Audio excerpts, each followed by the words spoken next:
Okay, now you're good. Now What microphone is keep talking. Yeah, it's a good. I'm gonna keep talking to make sure all is well. And yeah, keep talking. I'm gonna high five the screen and high five the screen.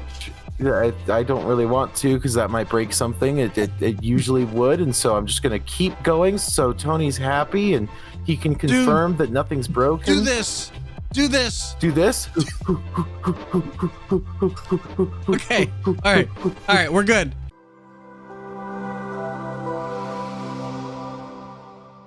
This episode is powered by Poddex.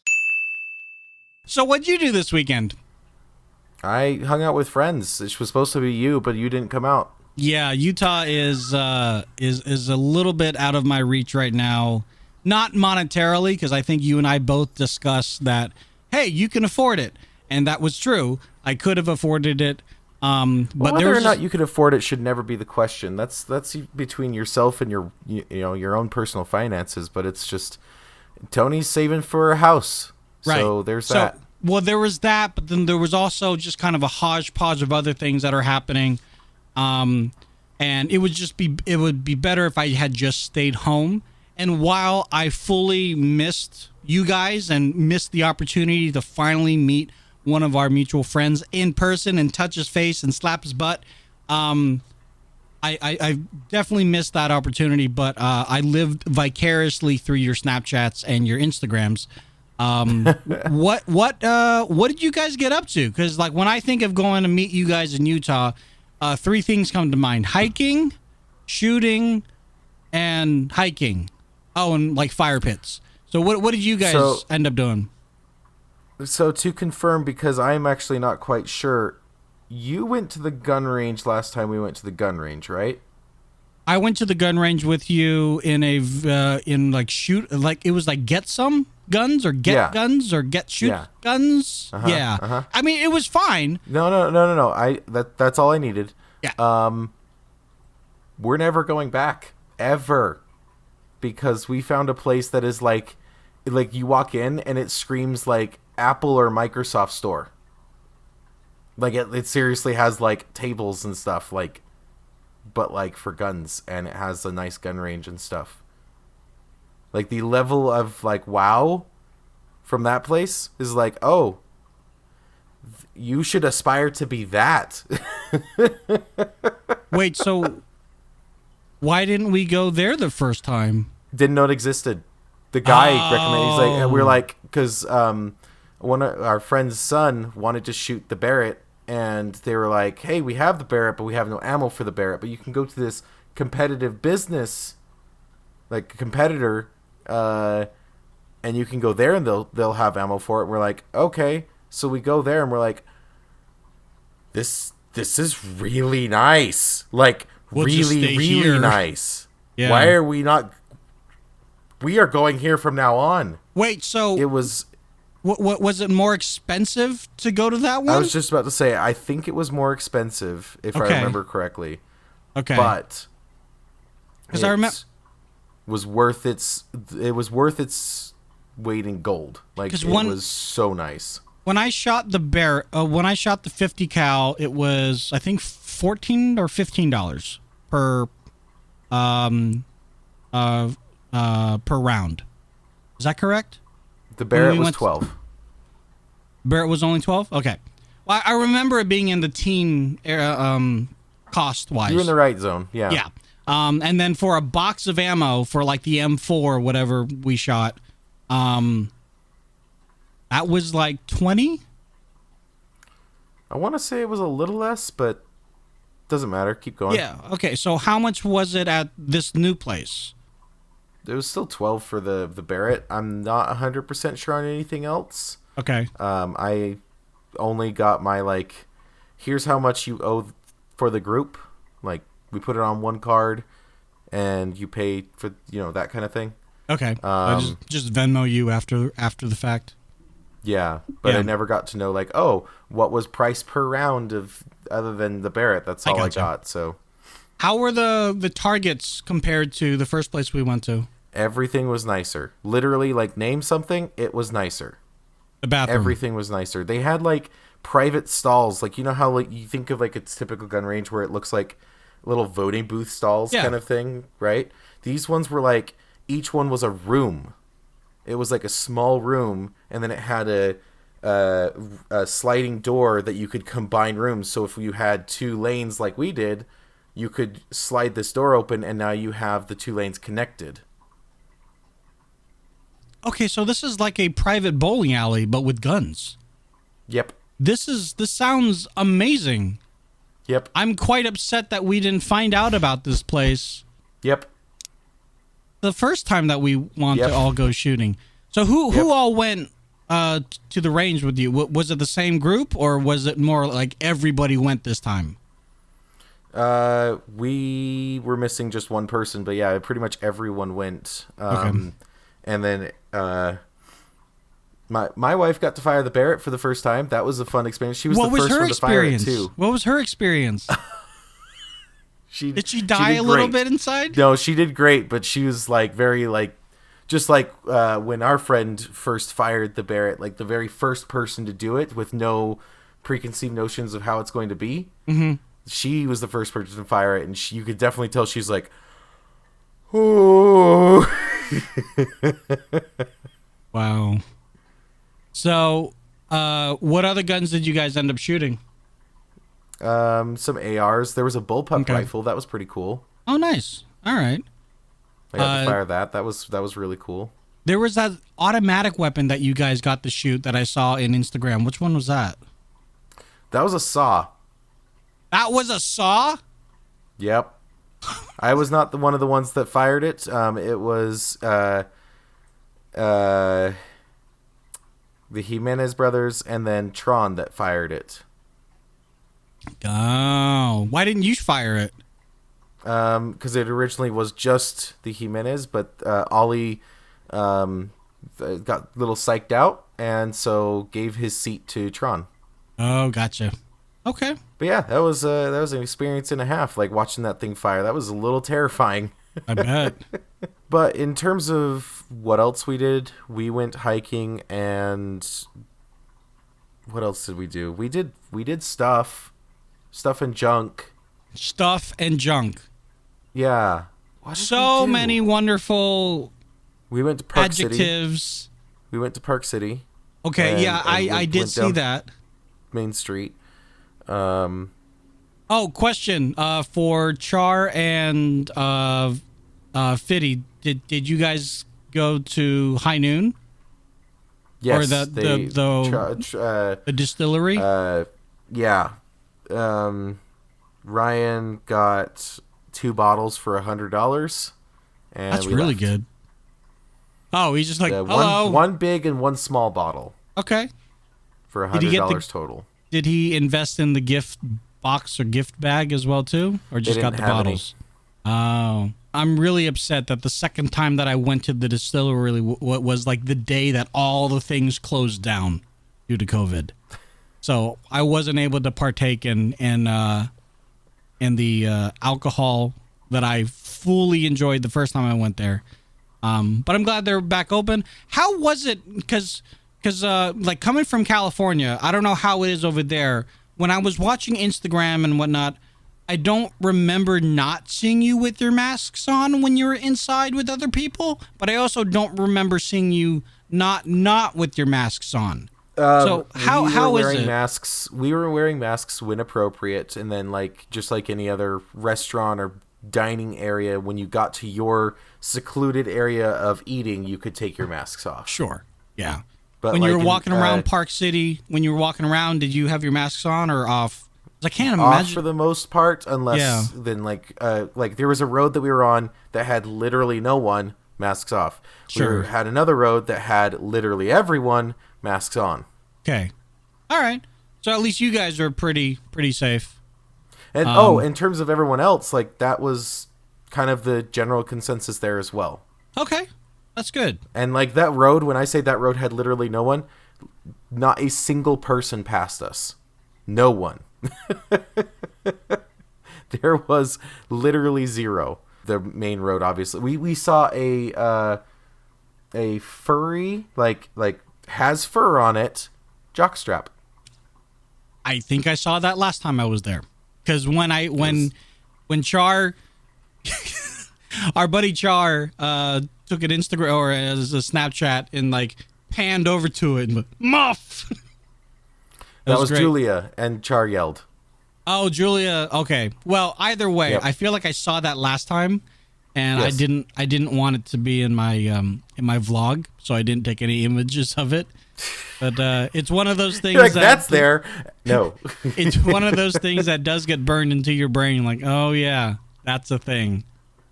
That exists. I will never be coming from this point where I knew it. I can't go back. Aurelia and I go back to want not to go knowing. back to Park City because there was an art gallery there that had some beautiful paintings that we want to purchase. One of which I want to purchase for Estrella, but unfortunately, can't freaking get out there right now. So If you want, I'll paint you something. That's a lot cheaper. I only charge $10,000. Have you All right. seen my Bob Ross? Have you seen my digital Bob Ross? I have. It's amazing, and you know it. Amazing is a word that can be used, not necessarily in a positive light, though. It could be used for that painting, and it would be amazing on your wall. People be like, "Wow, where did you get that painting?" And you'll be like, "I paid $10,000 for that painting," and they'll be like, "I'll give you 11 for that painting."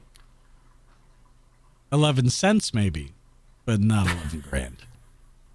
In I any cannot event, guarantee, but you go Yeah. ahead.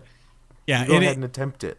in any event, I'm glad that you and whomever from Slicer was able to make it out there, had a blast. Nobody got lost in the woods while hiking. Everybody was no. safe. All right. No, and then we went to, of course, the haunted house that we go to every year, and they Oh! were very clever. They were very clever to make every costume use a mask. Really? They were That very is clever on how they did it. 'Cause there was a interesting. couple types of characters that I'm like, how are you going to make this type of character use a mask?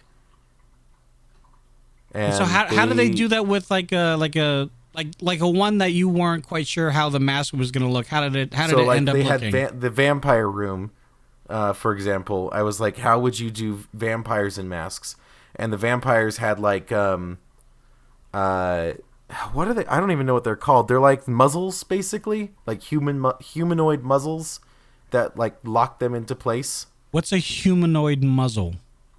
What? Okay, what's a muzzle? Okay, I know what a muzzle is. Okay, now Okay. you need a muzzle for a human. All right.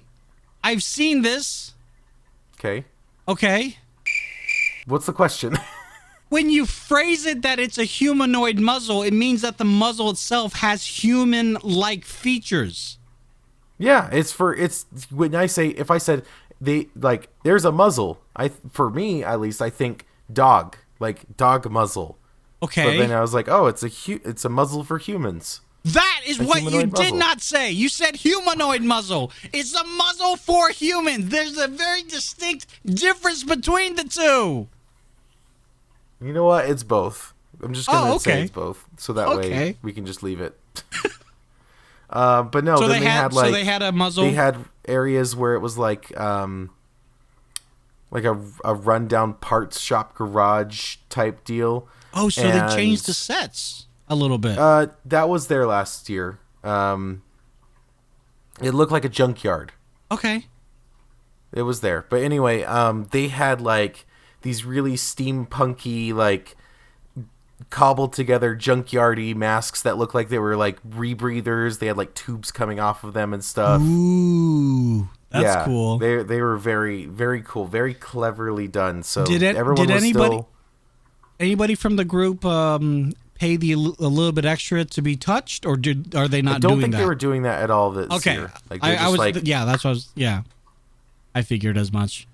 yeah, I think that was completely just nixed this year. The only thing that I would change with that place is I would just drop the chainsaws altogether at this point. Is it too Like- overdone? It's think? overdone unless you can figure out a way to completely overhaul it, to make it completely new and like I don't know, just very different. Yeah. I mean, they were all behind fences this year. It was like, yeah, you have a chainsaw, that's cool. Good Yeah. luck getting the chainsaw through that chain link fence. That's gonna be fun. Yeah, but you have to think about for the people that have never experienced somebody running at them, even from behind a fence with a chainsaw, gives them that visceral, oh my God, I'm about to die feeling.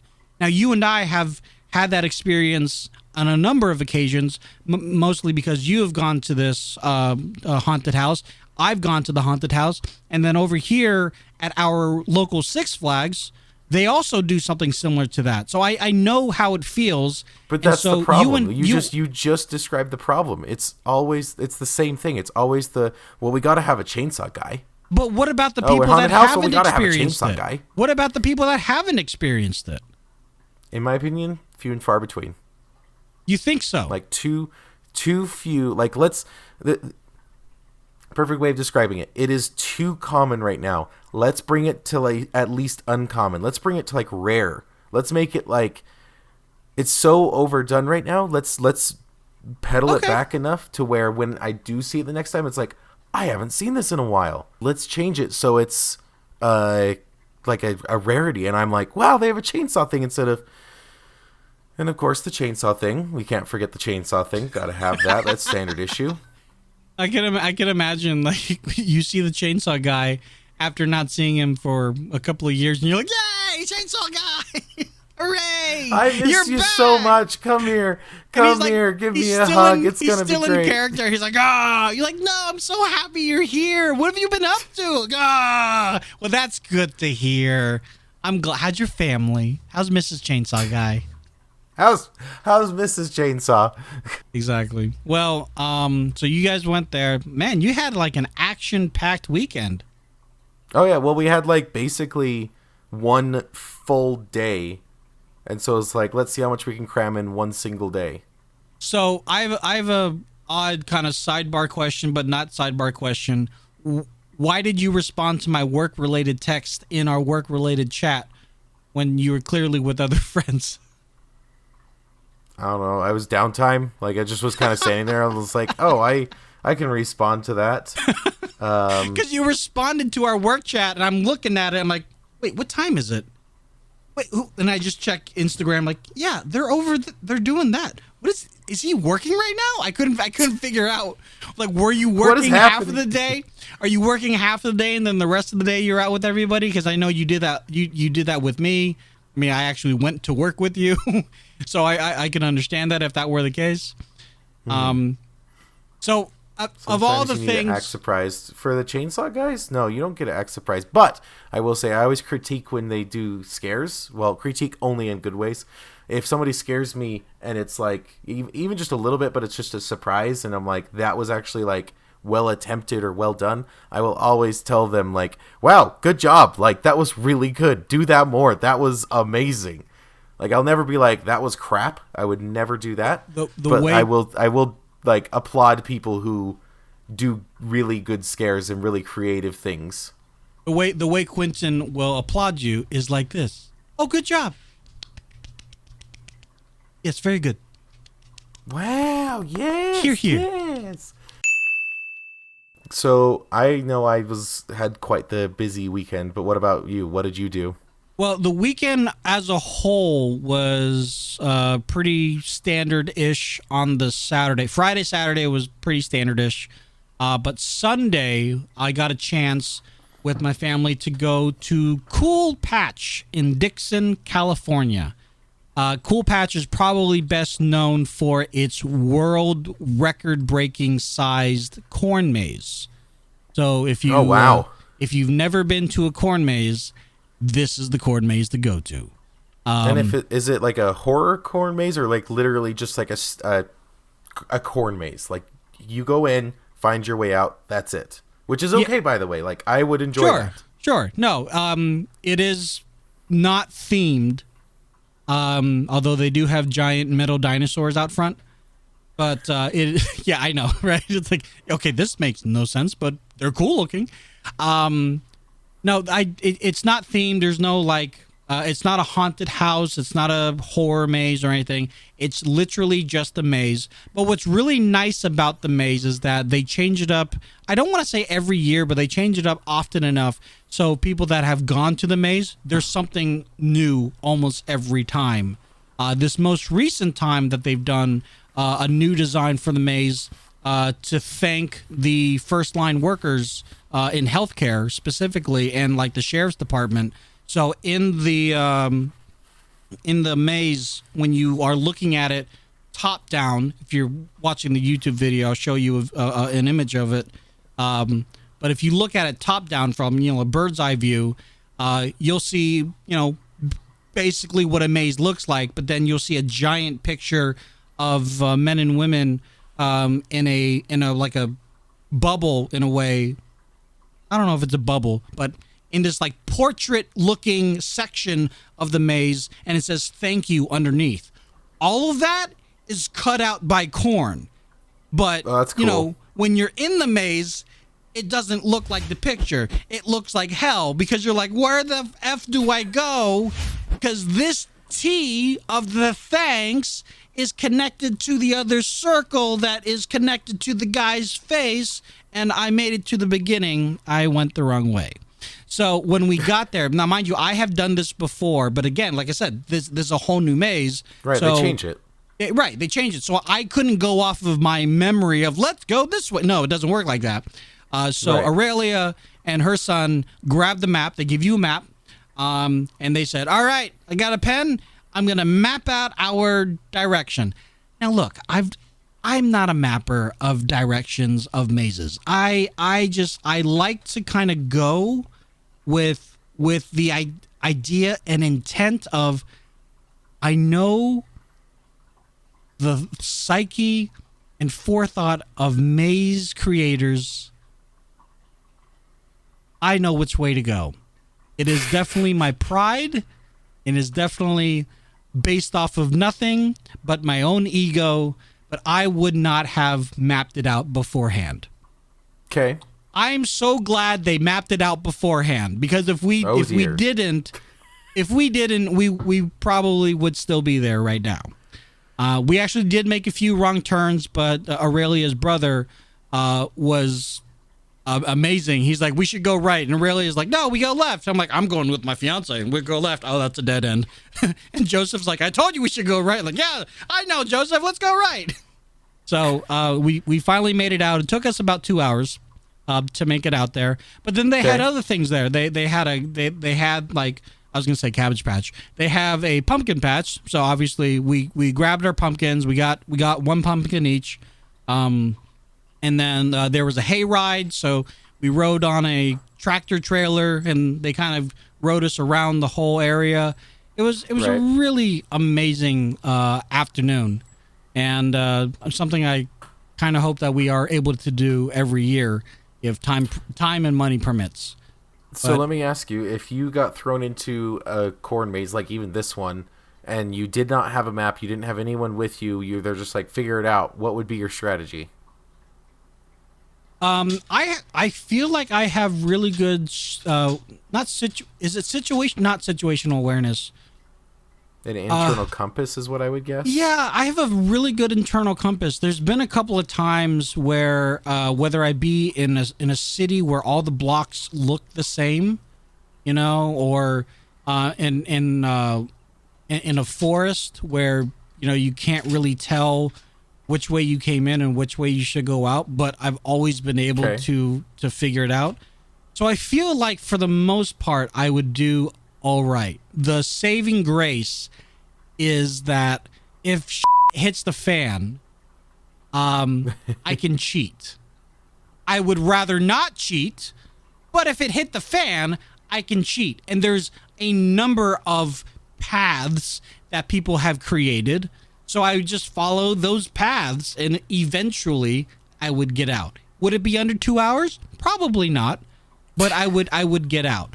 So I wouldn't worry about it too much. I actually have some images right here of like, so this is Aurelia and her son looking doing the mapping of the corn maze. This is one of the paths in the corn maze. I mean, it's just corn, rows of corn, of rows of corn. There's tons of corn. There's corn on the ground, and that's a pumpkin that we picked up. That's a stray on the hayride that we took. It's an impressive feat that they do every single year to make it an attraction that is new and unique. And there are some tropes because though that's what makes a good maze. Like, for example, there are these like L-shaped curves that are one right after the other, and you're supposed to take the third one out of the 5 curves that are there. But after a while, you're like, wait, did we take the third one or did we miss a turn? I think we took the third one. Are you sure? Because that is over there and that's not on the map. Like, okay, let's double back. So we had to do that a couple of times. We actually at one point went around in a circle without thinking about it. Yes, amazing. I love it so much. It literally sent us in a circle. We're like, okay, and we turn left here, and we turn left here, and we turn left here, and we go straight. Why does this look the same, but we're just facing the opposite direction? It's because it is the same, and we are facing the opposite direction. So we have to turn around and turn left here, but not turn left at the second left. We turn left at the third left. We're good to go. Yay! There's our next hurdle. Yeah. Well, there were these bridges, and that's what this red thing is here. There are these bridges that there are 4 bridges that are set across the whole corn maze that kind of give you a place to rest, but they're also like goals, checkpoints, landmarks, if you will. Yeah. So what's crazy about it though is when you're in the corn maze, you don't see them until you're like really close to them because the corn is just so high. Right. You can't just be like, oh yeah.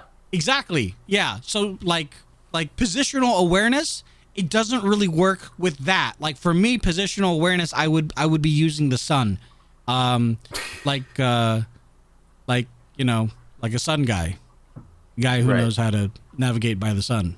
There was another group there, and they looked to be like either just a group of high school kids or it was a church youth group, because it was organized.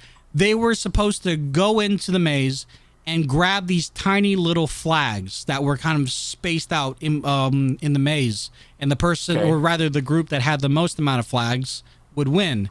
And I really like that added level of competition because it's not really fair to just get through the maze the fastest, especially if your team just happens to be really, really fast versus all the other teams. It's like a lot of chance, not fully chance, but a lot of it. Right. So actually, after this red bridge, we had gone over, and these like high school kids came running up to me and said, "Hey, do you know where you could find these flags?"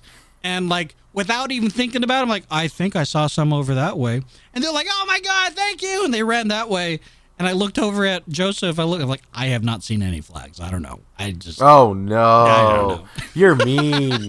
You're mean. I saw flags way over that way, but I made it seem like it's over that way.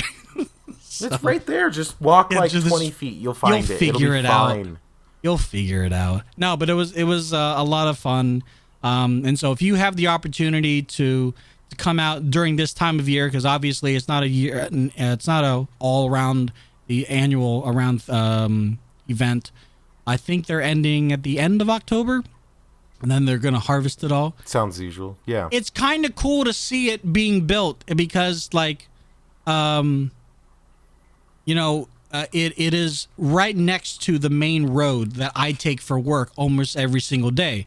So all year round, I see these bridges. I see these colored bridges: the red bridge, the blue bridge, the green bridge, the gray bridge.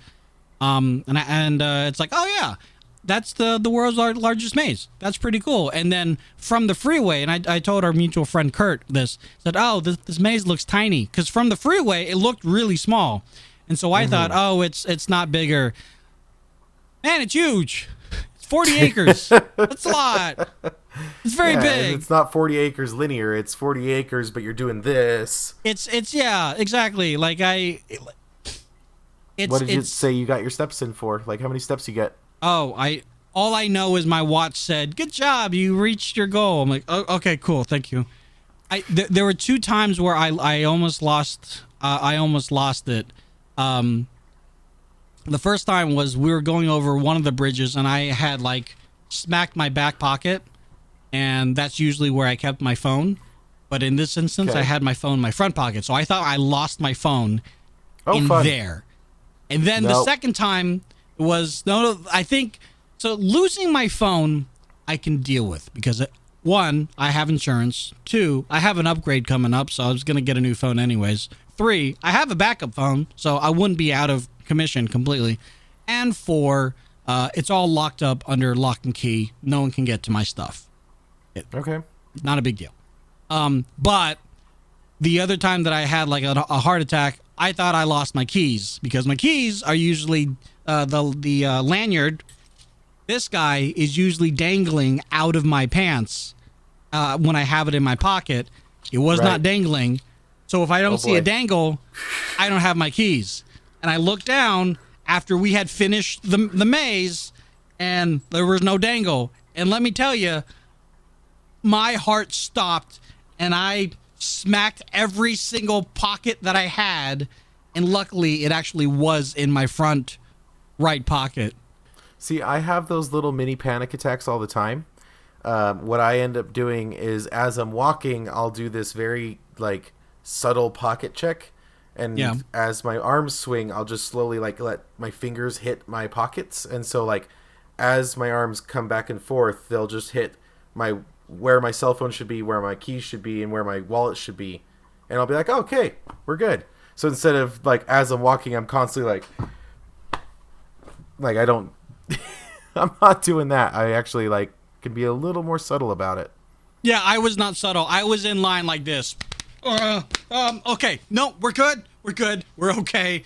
Aurelia looked at me like I had lost my mind. Like I thought I lost my keys, and she's like, "Oh God." So you're like, "No, we're cool." It cool. definitely could have. It definitely could have been worse. That's for sure. This episode is powered by Poddex. Poddex are unique interview questions and episode starting prompts in the palm of your hand. So whether you're a new podcaster or existing broadcaster looking to grow your audience and have more meaningful conversations, you're going to want to check out Poddex. Now, if you want to get 10% off your order right now, you can go to poddex.com and type in coupon code. What's the code? Still recording. Yes, that's the code. Check out poddex.com. Take your podcast to the next level.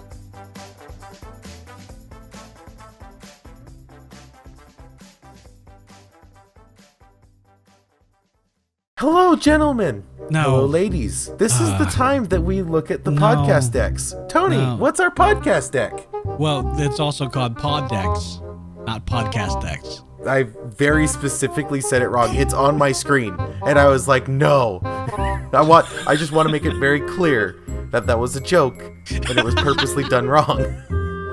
Travis, I'm sorry. Please don't unsponsor us. It's just all you see is you're fired. We lost a sponsor. That's great. No, we're gonna pull live. I know, right? It's just Travis pulls the plug. We're gonna pull from the Poddex, and the first one that comes to mind is it's pretty common, but I know because you're a fan of The Office, I'm gonna pull it and say, deserted island.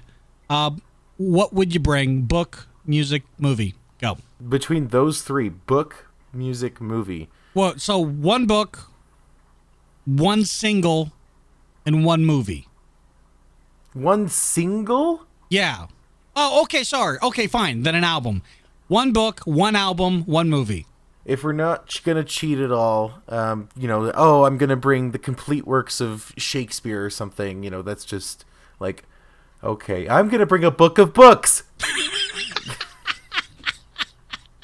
As long as we're not doing that junk, it would probably be like just my knee jerk is a lo-fi playlist, something that just has like good music and it's just like chill, but it doesn't like get terribly repetitive, and the albums or playlists or whatever usually are very long, so you have a lot to work on. It's a slow burn. Okay. Because, of course, my brain goes to, okay, I need to make this last. Well, now you're making me rethink my music choice. But go. So that's the album that you would bring. What about? Oh wait, video? I can pick one of each. It's Yeah. not one of the three. I'm allowing you to pick one of each. I'm allowing you. I'm going to drop you off on this deserted island, but you get to bring 3 things. Wow, Your look at playlist? me. I'm actually special. Yeah, So you I'm going are to bring special. a computer that has a GPS connection, and I'm going to just call for help. No, that's you're not that special. No, one book. Oh, man. A single book. I have no idea. I have literally no idea. There's no book long enough or... Oh, man. Yeah, right, because you don't want to choose one book from Game of Thrones, Fire and Ice, or Harry Potter. And you can't choose the whole series because you're only allowed to bring one book. Right, you don't want to cheating bring and being like a book of books. right. You don't want to bring War and Peace because that will just put you to sleep every single time. Although it is very interesting and intricate if you can get through it. Oh man. Is there any book of your childhood that you read that was, and it doesn't have to be like a long F-off novel. Was there any book that you thought, I really like this book? I could see myself taking Ready Player One. I knew you were going to say that.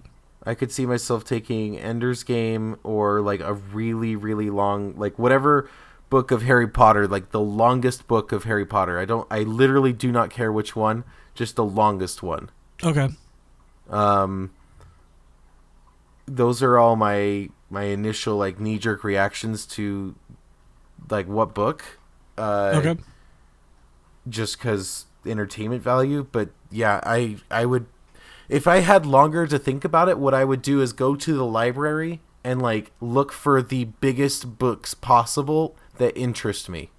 Would be my strategy there. If Right, I could because add a little bit of my type of strategy, it Yeah. would be go to the library, hunt down the thickest, biggest books possible. they're all like and- black magic books. You're like, oh, great. I'll learn black magic while I'm out there. I guess we're going all in on this. I'm a warlock now. Let's go. Here we go. And then movie. And then the number one movie that you'd have. A movie. It preferably would be long. Not something that I'd get. I just want the entire The Office, just all of it. No. I know. No. I know. I will not No, allow I'd this, want- sir. I'd want something that would be good background noise, like maybe Star Wars, like A New Which Hope. one? Okay, so episode 4. Yeah, like not long, but like I don't know, background noise. Like it's nothing too like it's crazy enough that it will hold my attention when I'm watching it, but not crazy enough that I'm just going to be distracted with it being on. Mm-hmm. Like just something. So yeah, I think I'd lean towards that. It's funny you should say that because, like you, I can't help but choose one of my favorite movies that I know backwards and forwards, but at the same time, there are moments in that movie where I can totally zone out and not really pay attention to it, but when I zone back in, I'm still fully into it. So, for you... And what movie did you choose? Well, let's recap for you. Okay. Star Wars Episode 4, Yep. a very big book from the library. Doesn't matter what. You would strategically find a very big book, or like Ready Player One, or Ender's Game, and then a really long playlist that you can find of lo-fi. Yep. So I would say you and I are very similar. Like I said, the movie that I would choose is actually Star Trek 6. Okay. The Undiscovered Country. That was my first Star Trek movie that I had seen in theaters And it's actually the reason why I'm such a huge fan of Star Trek, because of that film. There you go. Purple blood floating in zero gravity. I mean, come on. Who else doesn't like that? It's amazing. Okay. So Star Trek 6 would be my movie.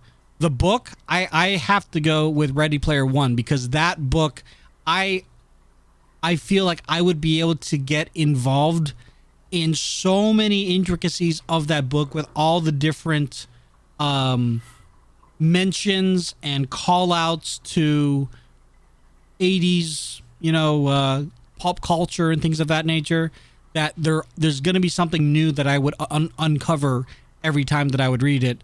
And then in regards to an album, I didn't do a long ass playlist like you did. I went with the Four Seasons by Vivaldi.